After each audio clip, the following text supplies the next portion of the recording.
दोस्तों, अक्सर हम सोचते हैं कि स्वर्ग और नरक होता है क्या। अगर स्वर्ग नरक होता है तो कैसा होता है। और मैं जो कर्म कर रहा हूँ, कहा जाता है कि कर्मों के हिसाब से ही स्वर्ग और नरक का निर्णय होता है। तो मैं जो कर्म कर रहा हूँ, क्या उससे मैं स्वर्ग में जाऊँगा या मुझे नरक मिलेगा। वैसे तो सब लोग जो भी कर्म करते हैं उनको यही लगता है कि उनका कर्म स्वर्ग ही जाने लायक है, पर इसका निर्णय तो ऊपर बैठा यमराज लेता है कि हमारे कर्म कैसे हैं, स्वर्ग जाने लायक या नरक जाने लायक। दोस्तों, इसी के ऊपर एक कहानी मैं आपको सुनाऊंगा जिससे और आप अच्छे से समझ पाएंगे। एक बार एक पंडित जी थे, बड़े ज्ञानी थे, हमेशा सत्कर्म में लगे रहते थे। खूब सारा ज्ञान था उनके पास। उनके घर एक नौकर था जिसका नाम रामू था, और वो गायों को पालने में मदद करता था, गायों को खिलाता था, पिलाता था, उनकी देखभाल करता था। एक बार ठंड में वो बीमार पड़ गया और उसकी मौत हो गई। फिर पंडित जी बड़े दुखी हुए, पर जैसे तैसे दिन बीतता गया। एक दिन पंडित जी सो रहे थे, अंदर से कमरा बंद था, जाड़े का दिन था। एकदम से उन्हें नजर आया कि सामने वही नौकर जो गायों को खिलाता था, वो उनके कमरे में अंदर सामने खड़ा है। एक बार तो बिल्कुल उनको कांटा सा चुभ गया, डर गए कि कुंडी बंद है अंदर से, फिर भी अंदर कैसे आया। डरते डरते उन्होंने पूछा कि अरे भाई, तुम तो मर चुके थे, तुम यहाँ कैसे आए? क्या मैं कोई सपना देख रहा हूँ? उस लड़के ने कहा, पंडित जी आप डरिए मत, आप सपना नहीं देख रहे हैं, मैं हूँ। उसने अपना नाम रख करके बोला कि मैं आपका फला सेवक हूँ जो आपकी सेवा करता था। पंडित जी ने बोला, हाँ हाँ मैं पहचान गया, तुम कौन हो, पर तुम जिंदा कैसे हुए? तुम तो बहुत पहले मर चुके हो। तब उस बालक ने कहा कि मैं जिंदा नहीं हूँ, मैं मर ही चुका हूँ, पर मैं अब यमदूत बन गया हूँ। अब मेरा काम लोगों का मरने के बाद आत्मा लेकर जाने का काम है, मैं यही काम करता हूँ। पंडित जी ने कहा, अच्छा ऐसा भी होता है क्या? ठीक है, बताओ यहाँ कैसे आए, मैं कैसे तुम्हारी सेवा करूँ? उसने कहा कि मैं इसी गांव में एक आत्मा लेने आया था, तो सोचा आपसे भी मिलता जाता हूँ। पंडित जी ने कहा कि किसका आत्मा लेके जाना है, क्या बात कर रहे हो तुम? उस लड़के ने आगे कहा, इसी गांव में फला नाम का व्यापारी है जिसकी मौत अभी कुछ क्षण बाद होने वाली है, मैं उसका आत्मा लेकर चला जाऊंगा। पंडित जी ने कहा कि अरे भाई, वो तो अभी मेरे यहाँ आया था अपने पोते के शादी का लगन निकलवाने के लिए, मैंने उसको अभी बताया है, और अभी अभी तुम बोल रहे हो कि मर जाएगा। वो तो बिल्कुल हट्टा कट्टा है, वो ऐसे कैसे मर जाएगा? उस लड़के ने कहा, ये तो आपको अभी कुछ क्षण बाद पता चल जाएगा कि वो कैसे मरेगा। उसके पेट में दर्द होगा और अचानक से उसकी मौत हो जाएगी, फिर मैं आत्मा लेकर चला जाऊंगा। पंडित जी ने कहा कि अभी तो उसका बहुत सारा काम है, अभी तो उसके घर में खुशहाली आनी है, अभी तुम उसकी आत्मा ले जाओगे, अगर अभी मर जाएगा तो ये तो बहुत गलत बात हो जाएगा। उस लड़के ने कहा कि मौत किसी का इंतजार नहीं करता है, सुख हो दुख हो, अगर टाइम आ गया है तो उसको जाना ही है, मैं उसकी आत्मा लेकर जाऊंगा। वो लड़का वहां से जाने लगा।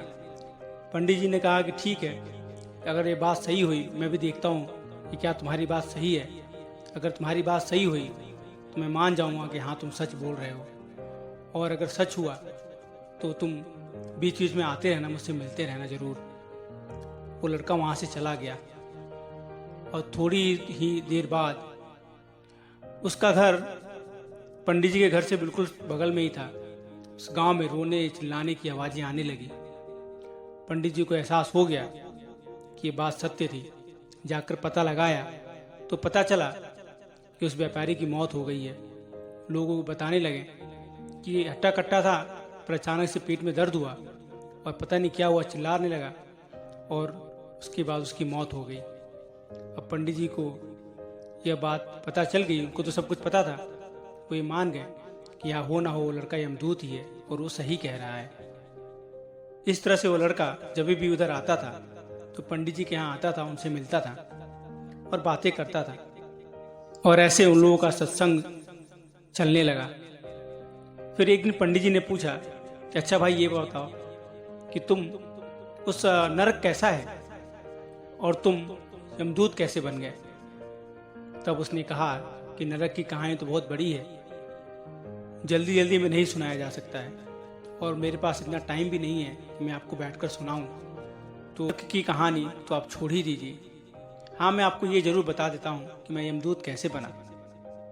तो होता यूँ है कि जब आदमी पैदा होता है, पाप करता है, पाप करने के बाद वो नरक में जाता है और नरक में करोड़ों साल भोगने के बाद पुनः 84 लाख योनियों से सफर करते हुए भगवान उस पर दया कर कर मानव का शरीर देते हैं ताकि वो सत्कर्म करके फिर वो सदगति को प्राप्त हो जाए।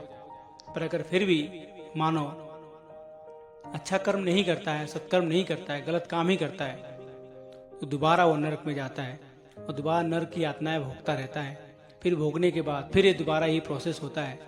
84 लाख योनियों के बाद मानव का जन्म होता है और फिर वो उसको मौका मिलता है कि अच्छे कर्म करके स्वर्ग को या भगवान को प्राप्त हो। पर फिर भी अगर वो नहीं मानता है, फिर भी वो गलत ही काम करता है, फिर दोबारा नरक में जाता है। और ऐसे ही करते करते जो इंसान, जो जीव 100 दफा नरक में चला जाता है उसके बाद उसको यमदूत बना दिया जाता है।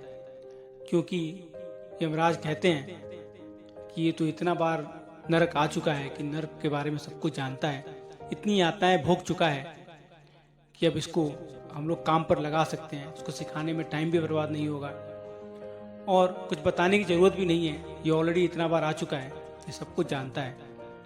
तो उसको काम पर लगा देते हैं और यमदूत बना देते हैं। फिर हमारा काम नरक को भोगते भोगते ही नरक के लिए कुछ काम करने का भी मौका मिलता है। तो ऐसे ही मैं भी 100 बार आ चुका हूँ, ये मेरा 100वां जन्म था, जिसके बाद फिर भी मैं नरक ही गया हूँ।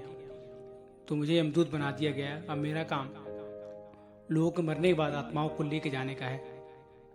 तब पंडित जी ने कहा कि चलो भाई ये तो ठीक है, पर नरक कैसा होता है और नरक में जाने से हम कैसे बच सकते हैं, उसके बारे में मेरी जानने की इच्छा है। क्या तुम मेरा एक काम कर सकते हो? जब भी यमराज खुश हो तुम्हारे पर या कभी ऐसा मौका हो जब वो बड़े खुश दिखाई दो, तो उस समय क्या तुम ये पूछ सकते हो कि मुझे स्वर्ग नरक जीते जी देखने की इच्छा है, ताकि मैं वापस आकर लोगों को बता सकूं कि स्वर्ग नरक कैसा होता है, कि लोग पाप कर्म करने से बचें और मेरे पे विश्वास हो कि हाँ, यह घूम कर आया है तो सही बोल रहा है। पुथी पत्रा में तो लिखा है, लोग मानते नहीं है, पर जो व्यक्ति घूम कर देख कर वापस आएगा उसकी बातों पर लोगों को ज्यादा विश्वास होगा। क्या तुम ये मेरा काम कर सकते हो? वो यमदूत हंसने लगा, कहा कि ये तो पॉसिबल नहीं है, तो संभव नहीं है, क्योंकि कोई जीते जी स्वर्ग नरक में नहीं जा सकता है। पर फिर भी मैं कोशिश करूंगा और मैं यमदूत से पूछूंगा, यमराज से पूछूंगा कि क्या यह संभव है। अगर उन्होंने परमिशन दिया तो मैं आपको लेकर जाऊंगा। और ये कहकर वो चला गया। फिर दिन बीतते गया और एक दिन यमराज बड़े खुश थे उस यमदूत के काम पर। उन्होंने यमदूत को पास में बुलाया और कहा, तुम बड़े अच्छे से काम करते हो, आज्ञा पालन में बिल्कुल भी तुम्हारी कमी नहीं है, जो भी कहा जाता है उसको पूरा करते हो और बिल्कुल समय के पक्के हो। तुम्हारी निष्ठा देखकर मैं बहुत खुश हुआ हूँ। अगर तुमको कुछ मांगना है तो मांग सकते हो। तब उस यमदूत ने कहा कि हाँ, मुझे कुछ मांगना है। तब उसने पंडित जी की बात कही कि एक पंडित जी हैं जो मेरे गुरु भी हैं, जिनके लिए मैं काम कर चुका हूँ, उनकी इच्छा है कि वो जीते जी स्वर्ग और नरक देख सकें। क्या यह संभव है? तब यमराज ने कहा कि यह तो संभव नहीं है कि किसी को जीते जी ऊपर लाया जा सके, दिखाया जाए, पर अगर तुमने कुछ मांगा है तो उसको पूरा करना। मैंने कहा कि ठीक है, तुम पंडित जी को 2 लोगों को और साथ में लेकर जाओ और पंडित जी को सोते सोते ही उठाकर लाओ, खटिया सहित, चारपाई सहित उठाकर लाओ, तकिया वकिया के सहित उनको उठाकर लाओ और सीधे ऊपर लेकर आओ। ये ध्यान रखना कि वो जागे नहीं, अगर जग जाएंगे तो बिल्कुल डर जाएंगे। फिर वो यमदूत अपने 4 दोस्तों को लेकर नीचे गया और पंडित जी को खटिया सहित ऊपर लेकर आया। और लाकर यमराज के सामने रख दिया। अब जब पंडित जी जागे तो देखा नरक की भयंकर यातनाएं, भयंकर नरक देखा। देखकर उनके रूह कांप गए, देखकर उनका रूह कांप गया, बिल्कुल सहम से गए, इतनी यातनाएं थी। अब यमराज ने कहा कि ठीक है, इनको पूरा अंदर से दिखाया जाए और अच्छे से दर्शन कराया जाए। वो लड़का पंडित जी को लेकर चलने लगा और वो पूरा उनको दिखाने लगा। वो धीरे धीरे आगे बढ़ते गए और देखते गए, देखे भयंकर नरक में लोग जल रहे हैं। कहीं पे किसी को तेल में डाला जा रहा है, कहीं पे किसी को बिल्कुल गर्म जमीन पर लिटाया जा रहा है। बहुत सारी यातनाएं दी जा रही हैं। यह देखकर उनका मन बहुत व्यथित हो गया। उन्होंने कहा कि नहीं नहीं, नरक में कभी नहीं आना चाहिए। मैं तो ऐसा कोई कर्म नहीं करूंगा जिससे मुझे नरक में आना पड़े, और मैंने कोई ऐसा कर्म किया भी नहीं है जिससे मुझे नरक में आकर भोगना पड़े। तब यमराज हंसे। उन्होंने कहा कि पंडित जी, आपको भी नरक आना पड़ेगा। पंडित जी ने कहा कि क्यों, मैंने तो कोई ऐसा काम किया नहीं है कि मुझे नरक आना पड़े। तब यमराज ने कहा कि जरा याद कीजिए, आपने एक बार मोची के यहाँ जूते बनाए थे, जिसने पैसे मांगे पर आपने 2 पैसे उसको कम दिए, यह बोलकर कि क्या है, मैं तो इस गांव का पंडित हूँ, मेरी सेवा करेगा तो तुमको फल मिलेगा। और लालचवश आपने उसको 2 पैसे कम दिए। वो 2 पैसे चुकाने के लिए आपको नरक में आना ही पड़ेगा, नरक भोगना ही पड़ेगा। तब पंडित जी ने कहा कि क्या वो मोची भी यहीं पर है, वो भी नरक में ही है? तब यमराज ने कहा हाँ, वो भी नरक में ही है, वो भोग रहा है, वो देखो सामने है। पंडित जी ने कहा कि ठीक है, मैं उसके पास जाऊंगा और अपना हिसाब किताब यहीं पे पूरा करूंगा, ताकि मुझे दोबारा नरक में नहीं आना पड़े।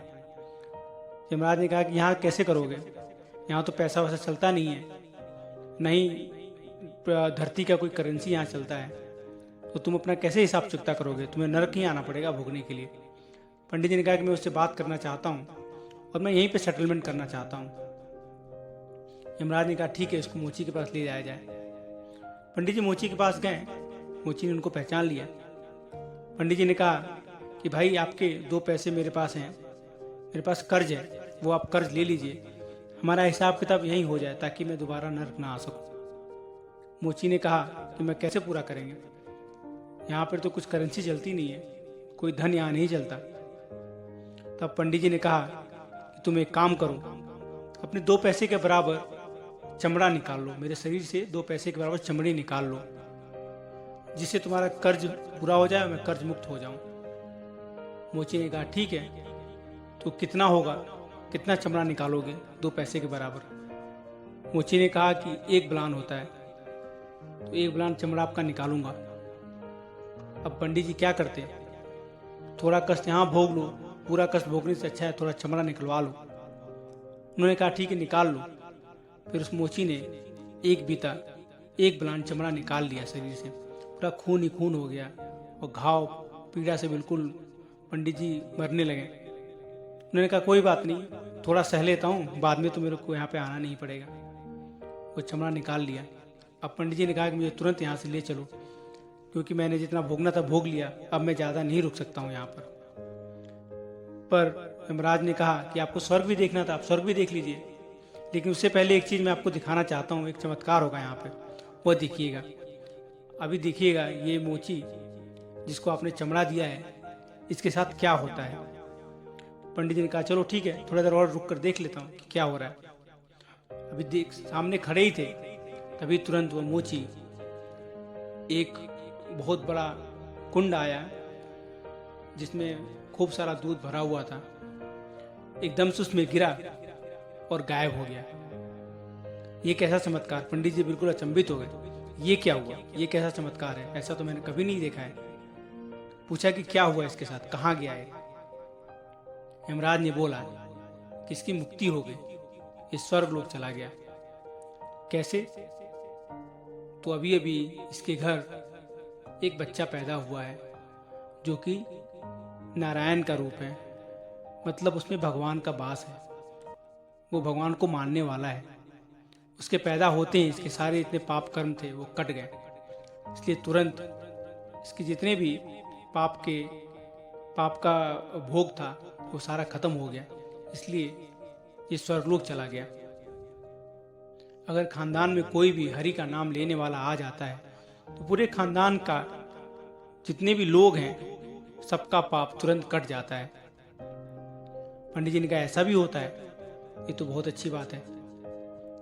तब उन्होंने कहा कि बताइए कि इस नरक में आने से हम कैसे बच सकते हैं, क्योंकि नरक तो बहुत भयंकर है। तब यमराज ने कहा कि इससे बचने के लिए एक ही उपाय है कि जो व्यक्ति राम का नाम लेगा उसके सारे पाप कट जाएंगे, चाहे पहले के हो चाहे अभी कर रहा हो।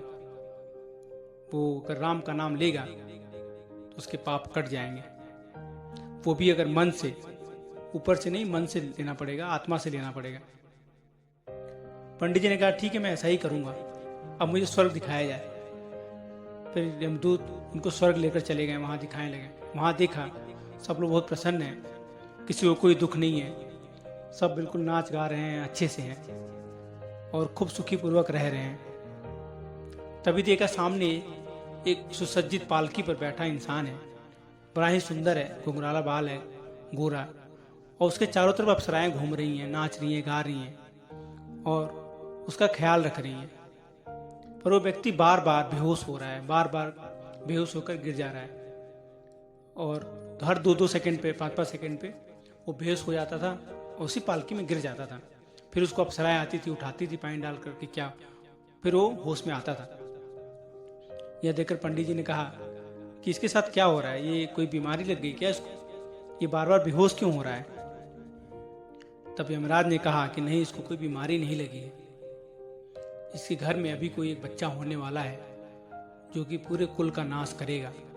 वो सारे गलत काम करेगा, नशाखोरी करेगा, चोरी करेगा, डकैती करेगा, घूसखोरी करेगा, जितने भी गलत काम है वो सब करेगा, जिसके कारण इसके पाप, जिसके कारण इसके पुण्य अभी खत्म होने वाले हैं। जैसे ही वो पैदा होगा इसके सारे पुण्यों का फल खत्म हो जाएगा और ये दोबारा नरक में चला जाएगा।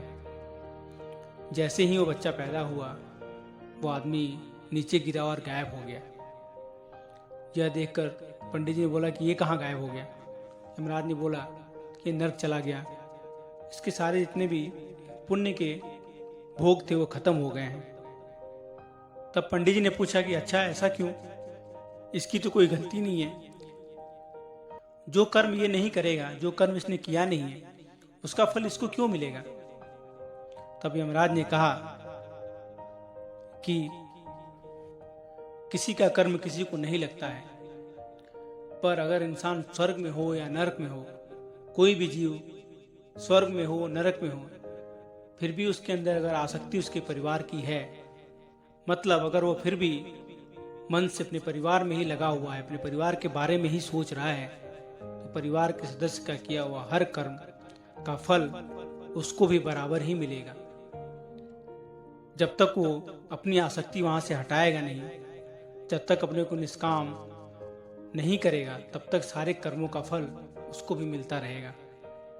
यह जरूरी नहीं कि आप स्वर्ग में हैं या नरक में हैं, जरूरी ये है कि क्या आप अभी भी उसी में लिप्त हैं।